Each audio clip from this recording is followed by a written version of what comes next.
बड़ी खबर Ahmedabad serial blast पर। इस मामले में सजा पर फैसला आने के बाद यूपी में सियासत गर्मा गई। वो इसलिए क्योंकि इस केस में हुई सजा के बहाने उत्तर प्रदेश के मुख्यमंत्री योगी आदित्यनाथ ने समाजवादी पार्टी पर हमला बोल दिया। इस मामले में कोर्ट ने 38 दोषियों को फांसी की सजा सुनाई है, जिनमें 5 दोषी आजमगढ़ जिले के रहने वाले हैं। उन्हीं आतंकियों का जिक्र करते हुए योगी आदित्यनाथ ने समाजवादी पार्टी पर निशाना साधा और उन पर आतंकियों से संबंध रखने का आरोप मढ़ दिया। इसी मुद्दे पर केंद्रीय मंत्री अनुराग ठाकुर ने भी ट्वीट कर समाजवादी पार्टी को घेर लिया। अमित सिंह हमारे साथ जुड़ रहे हैं। अमित, तो ये मामला चुनाव में आ गया। किशोर, अहमदाबाद सीरियल ब्लास्ट में जैसे ही कोर्ट ने सजा का ऐलान किया, उसके बाद उत्तर प्रदेश की राजनीति में तेजी आ गई। कानपुर की रैली से मुख्यमंत्री योगी आदित्यनाथ ने समाजवादी पार्टी पर हमला करते हुए कहा कि जिस एक शख्स को अहमदाबाद सीरियल ब्लास्ट में फांसी की सजा दी गई है, उसके पिता समाजवादी पार्टी से ताल्लुक रखते हैं, समाजवादी पार्टी के नेता हैं, और वो शख्स जिसको फांसी हुई है वो आजमगढ़ का निवासी है। और उसके बाद बीजेपी के नेता भी लगातार समाजवादी पार्टी पर हमला करने लगे।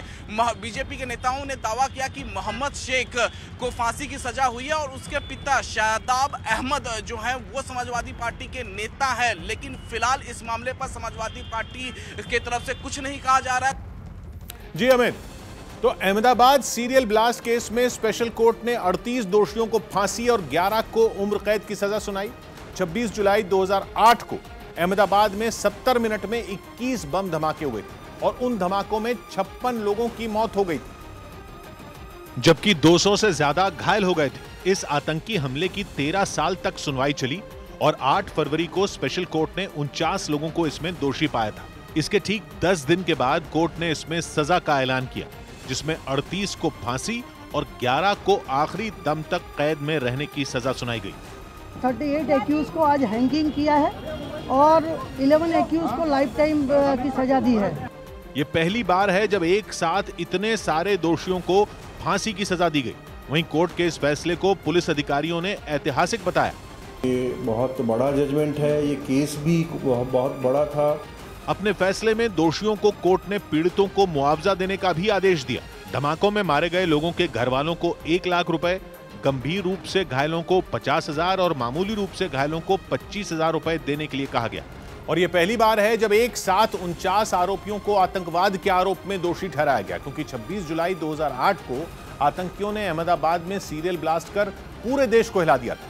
पहला धमाका शाम 6:45 पर शहर के मणिनगर इलाके में हुआ था और मणिनगर उस समय के गुजरात के मुख्यमंत्री नरेंद्र मोदी का विधानसभा क्षेत्र था। इसके बाद 70 मिनट के दौरान शहर के अलग अलग इलाकों में 20 और बम धमाके हुए थे, जिनमें 56 लोगों की मौत हो गई और 200 से ज्यादा लोग बुरी तरह घायल हो गए।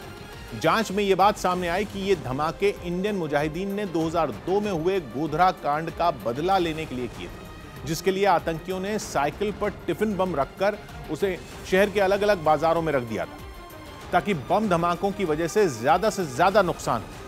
कोर्ट ने अपने फैसले में इस बात का भी जिक्र किया कि आतंकियों ने उस वक्त के गुजरात के मुख्यमंत्री नरेंद्र मोदी को मारने की साजिश रची थी, क्योंकि सीरियल बम ब्लास्ट के कुछ ही घंटों के बाद नरेंद्र मोदी घायलों से मिलने अस्पताल पहुंच गए थे और उन्हें निशाना बनाने के लिए आतंकियों ने अस्पताल के बाहर भी धमाके किए थे, जिनमें वो बच गए थे। घटना के एक दिन बाद यानी 27 जुलाई 2008 की जो तस्वीरें सामने आई, उनमें नरेंद्र मोदी उस वक्त के प्रधानमंत्री डॉक्टर मनमोहन सिंह के साथ घायलों का हालचाल पूछते दिखाई दिए। इसके अलावा उन्होंने मनमोहन सिंह के साथ घटना वाली जगह का भी जायजा लिया था।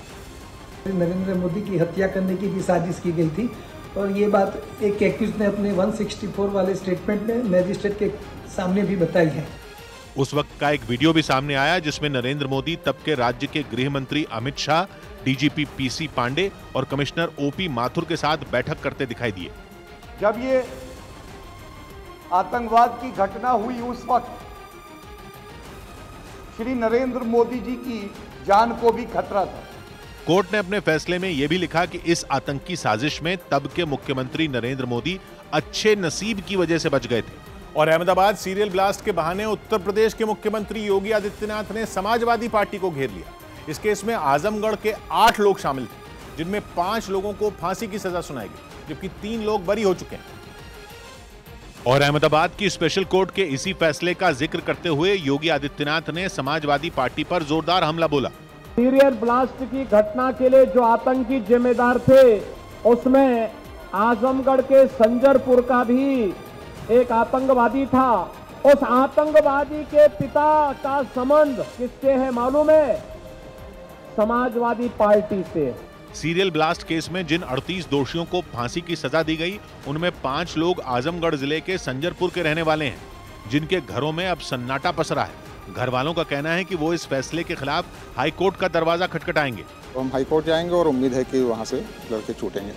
इस हमले का मास्टरमाइंड आजमगढ़ के सरायमीर इलाके का रहने वाला अबू बशर बताया गया और उसे भी कोर्ट ने फांसी की सजा सुनाई है। सौबात की एक बात है कि सीरियल धमाकों के बाद अहमदाबाद में 20 और सूरत में 15 FIR दर्ज हुई थी। इसके बाद दिसंबर 2009 से इस आतंकी हमले की सुनवाई शुरू हुई और सुनवाई के दौरान कोर्ट ने सभी 35 FIR को एक कर दिया।